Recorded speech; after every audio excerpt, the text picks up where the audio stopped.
우리나라의 첫 우주 발사체인 나로호가 예정대로 내일 오후 5시를 전후에 발사됩니다. 앞서 발견된 전기 관련 결함은 어제 저녁 해결됐습니다.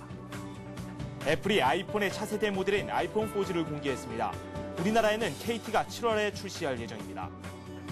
지난달 생산자 물가가 전달에 비해 0.5% 올랐습니다. 7개월 연속 상승세로 국제금융위기 이전 수준까지 도달했습니다. 정부는 오늘 택지개발 권한을 지방자치단체에 대폭 넘기는 내용의 택지개발촉진법 개정안을 국무회의에서 통과시켰습니다. 네, 2부 시작하도록 하겠습니다. 수급에 좀 변화가 생겼습니다. 기관이 장중에 매도를 하다가 중시효과 때 매수로 전환이 됐습니다. 매수폭이 그다지 크지는 않았습니다. 오늘 개인과 기관이 시장을 주도했고요. 외국인은 매도를 하는 모습을 보여줬습니다. 프로그램 쪽에서는 1,800억 원 가까운 순매수 규모가 유입되는 모습이 나왔습니다.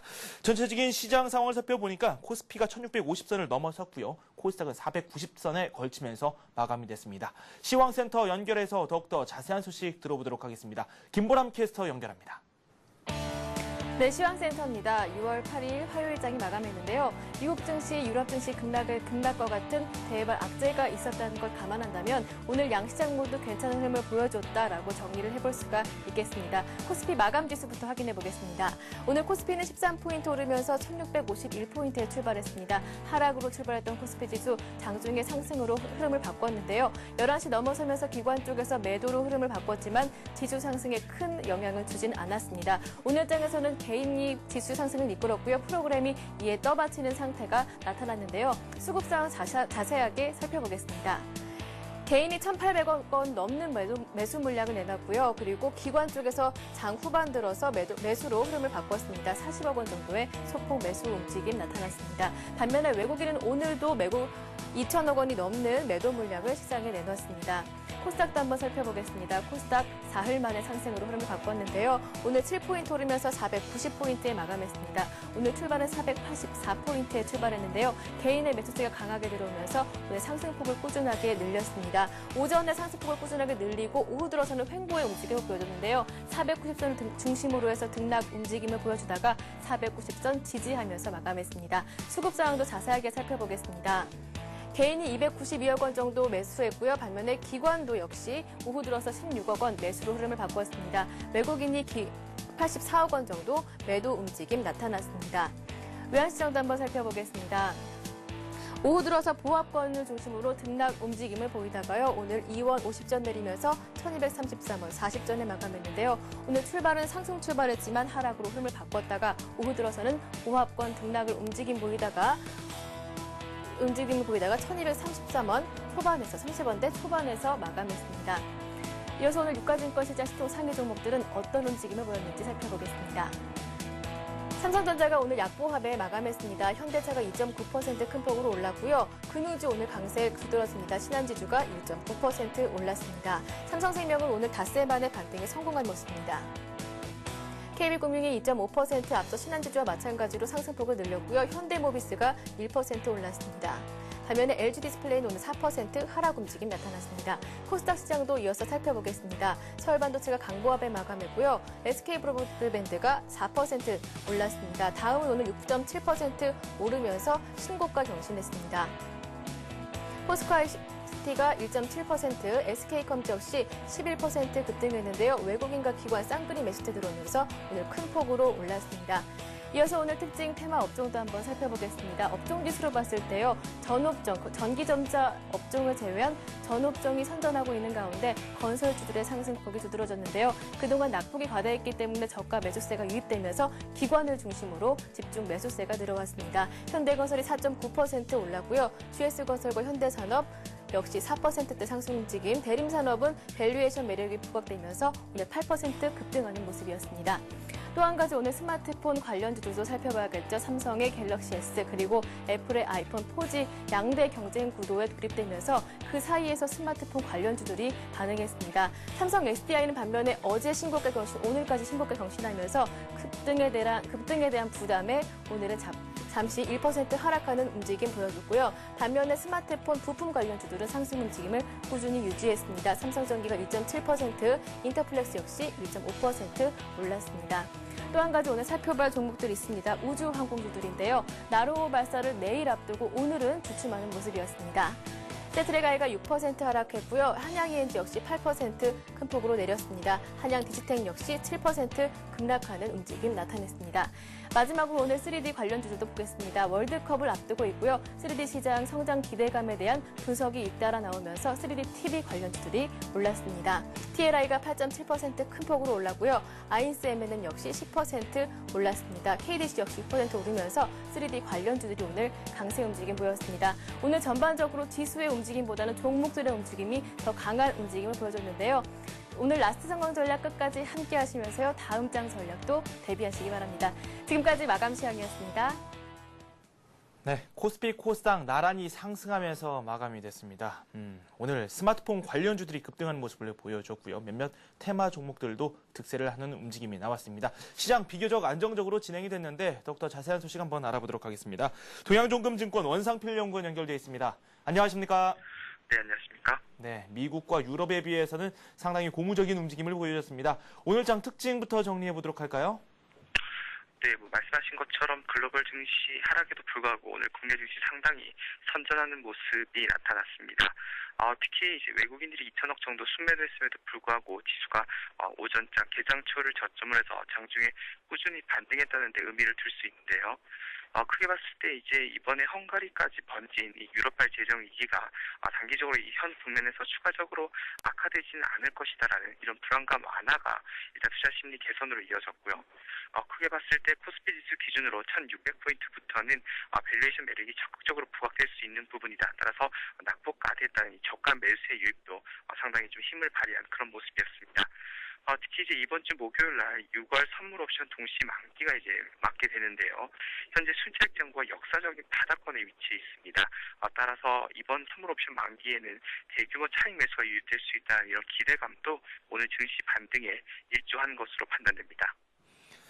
단기 급락에 따라서 지금 반발 매수가 들어오고 있다라는 말씀을 해주셨는데 그래도 좀 아쉬운 점이 외국인들이 좀처럼 매수폭을 늘리지 않고 있고 기관 쪽도 아직까지는 유동성 확보에 치중하는 모습을 많이 보여주는 것 같다는 생각이 드는데요. 수급 상황에 대해서 좀 더 말씀을 부탁드려도 될까요? 네, 그렇습니다. 일단 그 지수 반등에도 불구하고 일단 외국인들의 매도가 지속됐다는 점에 대해서는 다소 아쉬운 대목이라고 볼 수 있습니다. 다만 이제 외국인들의 일평균 매도 강도가 지난 5월 대비해서는 좀 둔화되는 흐름이 나타나고 있는데요. 지난 5월달 이제 국내 증시에서 외국인들이 약 6조 4조 원을 순매도했었습니다. 그러니까 상당히 공격적인 매도를 나타냈는데요. 하지만 지난 5월 한 달간 외국인들의 매도 강도를 국적별로 살펴보게 되면 유럽계 자금이 전체 매도의 70%를 차지했습니다. 그래서 지금 유럽발 재정 위기에 따라서 유럽의 많은 금융기관들이 자금 압박을 받고 있기 때문에 이제 이런 부분들에 따라서 이제 유럽계 자금에서 강한 매도가 나타났다고 볼 수 있고요. 반면에 미국계 및 그리고 아시아 쪽에서는 오히려 5월 한 달 동안 소폭이나마 순매수를 보였다는 측면에서 일단 큰 틀에서 봤을 때 외국인들의 셀코리아가 아니라는 점은 좀 상당히 우려를 좀 둔화시켜주는 그런 대목이라고 볼 수 있습니다. 특히 이제 향후 이 유럽발 재정 위기가 조금 완화되는 국면에 들어서게 될 경우에는 유럽 쪽에서 나타나고 있는 이런 자금의 급속한 유출도 좀 완화될 가능성이 높다라고 보고 있고요. 이에 따라서 외국인들도 매수 반전을 기대해 볼 수 있다는 측면에서 단기적으로 봤을 때는 외국인들의 적극적인 매도 압력은 향후에 둔화될 가능성이 높다라고 보고 있습니다. 더불어 이제 말씀하신 것처럼 최근 국내 기관들 같은 경우에도 매도를 보여주고 있습니다. 하지만 최근에 특히 자문사 중심으로 해서 자금이 적극적으로 좀 유입되고 있는데요. 이런 자문사들의 매매는 대부분이 개인 투자자로 잡힌다는 측면에서 일단 일부 기관 쪽에서 매도가 나오고 있긴 하지만 최근 적립식 펀드나 또는 주식형 펀드를 떠난 자금들이 자문사 랩 쪽으로 유입되면서 이러한 자금들이 개인 순매수로 유입된다는 점을 고려해 볼 때 일단 기관 중심의 매수세 유입도 점진적으로는 현재와 같은 그런 불균형에서는 벗어날 수 있을 것으로 보고 있습니다. 지금 현재 상황을 마냥 부정적으로 보기보다는 앞으로 좀 더 개선의 여지가 있다라는 뜻으로 해석을 할 수 있을 것 같습니다. 환율 이야기를 조금 하도록 하겠습니다. 최근 들어서 좀 불안한 움직임이 나오면서 안전자산 선호 현상 계속해서 강화가 되고 있습니다. 오늘 같은 경우는 환율이 좀 조용하게 흘러나가기는 했는데 아직까지도 지금 원화가 강세를 보일 것이다라는 이야기가 계속해서 나오고 있죠. 어떻게 보고 계십니까? 일단 이제 그 원달러 환율의 변동성이 확대되면서 국내 증시도 상당히 좀 어려운 모습을 나타냈는데요. 최근 이제 그 불거진 이란 유로발 재정 위기 때문에 글로벌 환율 시장이 다소 좀 변동성 높은 모습을 보여주고 있지만 일단 그 유로화에 대비해서는 국내 원화가 상대적으로 좀 안정을 찾고 있다라고 보고 있습니다. 특히 이번 같은 경우 이제 헝가리까지, 그러니까 즉 서유럽에서 발생한 재정 위기가 동유럽까지 확산되는 건 아니냐 그런 우려감들이 제기되고 있는데요. 사실상 헝가리 같은 경우에는 유로화 화폐를 쓰지 않고 그 재정 수지라든지 또는 재정 적자의 규모가 기타 국가들에 비해서 상당히 양호하다는 측면에서 일단 헝가리발 이번 그 주식시장 하락은 좀 다소한 가대평가된 국면이 크다라고 보고 있습니다. 따라서 이제 이러한 그 불안감 그리고 우려감들이 완화되는 국면에서는 원화의 기조적인 그 변동성 확대도 상당 부분 좀 완화될 것으로 보고 있고요. 특히 지금 봤을 때 원달러 환율의 바닥 확인 가능성보다는 전체적으로 봤을 때 최근 외국인들의 주식 매도에 따른 달러 약세 기조가 크기 때문에 지금 현재까지 진행됐던 이런 원화 강세 또는 일시적인 원화의 변동성 확대는 앞으로 좀 상당 부분 둔화될 가능성이 높다라고 보고 있고요. 이에 따라서 환율 시장도 안정을 찾을 수 있을 것으로 보고 있습니다. 네. 일단은 앞으로가 더 중요하겠죠. 오늘 밤에 있을 미국 증시 또 어떤 영향력을 우리 증시에 발휘할지 그에 대한 궁금증도 슬슬 수면 위로 떠오르고 있습니다. 미국 증시 연저점 여러 가지 이야기가 나오고 있습니다. 상당히 불안한데 오늘 밤은 어떻게 전망되고 있습니까? 네, 지금 연결 상태가 좀 고르지 못한 것 같습니다. 다시 한번 질문을 드리도록 하죠. 지금 미국 증시 같은 경우가 어젯밤에 좀 불안한 흐름을 보여주기도 했고 오늘 같은 경우는 또 어떤 흐름을 보여줄지 그에 대한 궁금증이 꾸준히 제기가 되고 있습니다. 미국 증시 오늘 밤 반등이 예상된다는 이야기를 저희가 일부에서 한번 살펴보기도 했습니다. 어떻게 예상하고 계십니까? 네, 연결이 좀 고르지 못한 것 같습니다. 잠시 후에 또 추가적인 이야기를 한번 들어봐야 될 것 같고요. 미국 증시에 대한 질문 다시 한번 들어보도록 하겠습니다. 지금 연결이 다시 됐습니다. 미국 증시 전망에 대한 말씀 좀 부탁드리죠. 네, 지금 이제 미국 증시 같은 경우에는 지난 11월 달 수준까지 낙폭이 급속히 확대된 상황입니다. 다우지수 만선이 이제 붕괴된 그런 흐름인데요. 하지만 이제 낙폭 가대에 따라서 저가 매수세가 언제든지 유입될 수 있는 그런 요건이 조성된 상황이기도 합니다. 특히 기술적으로 봤을 때는 지금 미국 다우지수의 20일 이격도가 연중 최저치 수준까지 하락해 있는 상황이고요. 특히 지금 그 미국 개인 투자자들의 매도 심리가 지난 1년 기준으로 가장 높은 수준까지 확대되어 있기 때문에 언제든지 심리적인 반전에 따른 반등 가능성은 고조될 수 있다고 보고 있습니다. 특히 유럽발 재정 위기가 지금 헝가리까지 확대되면서 글로벌 증시가 변동성 높은 국면으로 들어섰는데요. 이미 이러한 부분들에 대해서는 시장이 상당히 신경질적인 반응을 보였다는 측면에서 앞으로는 일정 부분 안정을 찾을 가능성이 높다고 보고 있습니다. 따라서 미국 증시 반등은 임박했다라고 볼 수 있고요. 결국 증시는 안정을 찾을 것으로 보고 있습니다. 그렇군요. 그다음에 해외에서 들려오는 여러 가지 소식들도 한번 저희가 체크를 해봐야 될 그런 문제이기도 하고요. 투자 전략을 또 어떻게 꾸려나가야 될지도 상당한 궁금증이 들기도 합니다. 이에 대한 말씀도 함께 부탁드리죠. 일단 국내 증시 지금 코스피 지수 기준으로 1,600포인트는 PR로 봤을 때 8,600 수준으로 지난 1년 기준으로 가장 싼 구간에서 주식을 살 수 있는 가격대입니다. 따라서 저가 매수세가 적극적으로 유입될 수 있는 구간이고요. 특히 IT와 자동차 등 기존 주도주들이 여전히 강세 움직임을 이어가고 있다는 측면에서 시장의 추세적인 반등 기조도 유효하다고 보고 있습니다. 따라서 저점 매수 시각을 견지할 것을 권해드립니다. 네, 알겠습니다. 일단은 우리 증시에 대해서도 그래도 좀 긍정적인 마인드를 좀 갖고 계신 것 같은데 그래도 리스크 관리는 여전히 좀 필요한 시점이 아닌가라는 생각이 듭니다. 두 말씀 고맙습니다. 네, 감사합니다. 네, 지금까지 동양종금증권 원상필 연구원과 함께 오늘장 시황 그리고 또 내일의 투자 전략까지 자세히 살펴봤습니다.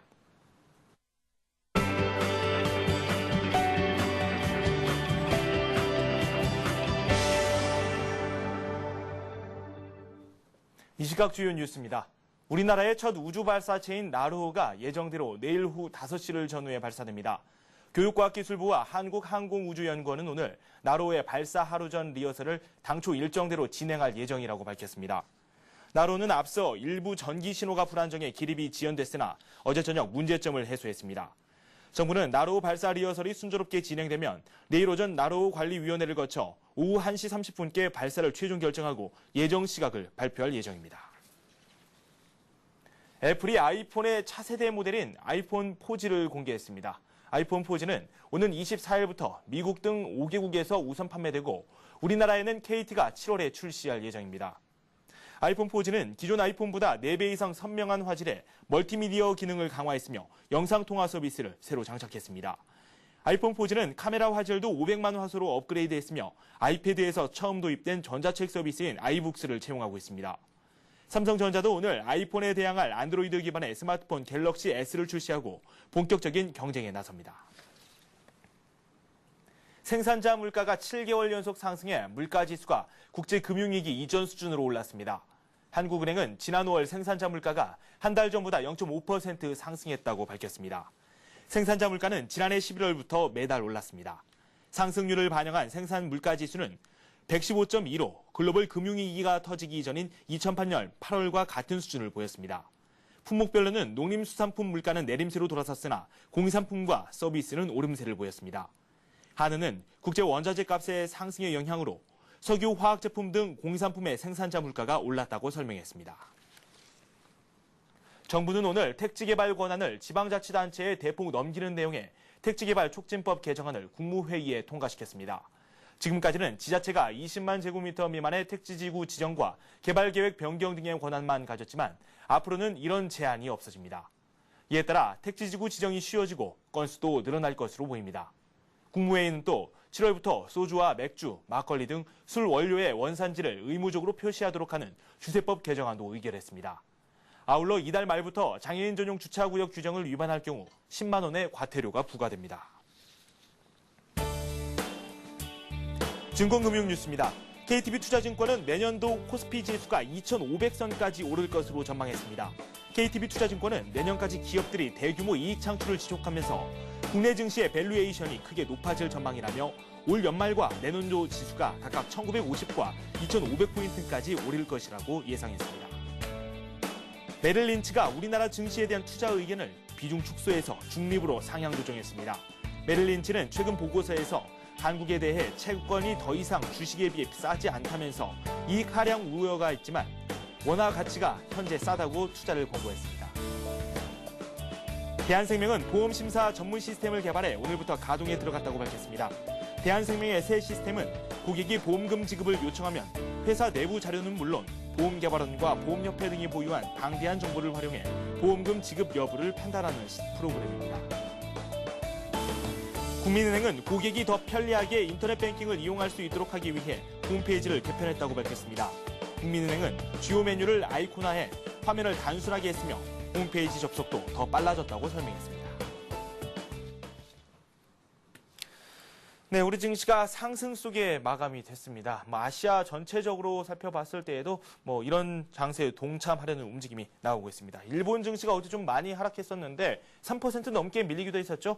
오늘 소폭의 반등을 보여줬습니다. 0.18% 오르면서 9,537선을 기록했습니다. 중국 증시도 한번 살펴보도록 하겠습니다. 보합권에서 등락을 거듭하고 있습니다. 현재 2,511선에서 계속해서 머무는 움직임을 보여주고 있습니다. 네, 선물 옵션 동시 만기를 앞두고 관망 심리가 시장에 아직까지는 남아있는 모습입니다. 개인 투자자들이 시장에서 매수세를 계속해서 지속하고 있지만 지금 기관 쪽에서 유동성을 계속 확보하려는 움직임이 나오고 있습니다. 시장 상황, 상승이냐 하락이냐 아직까지는 판단 내리기에는 조금 무리가 아닐까라는 생각이 듭니다. 대외 변수들 한번 잘 살펴보고요. 시장 상황에 대해서 조금 더 민감하게 한번 반응을 해보는 것도 나쁘지 않을 것 같습니다. 저희가 준비한 소식은 여기까지입니다. 여러분 고맙습니다.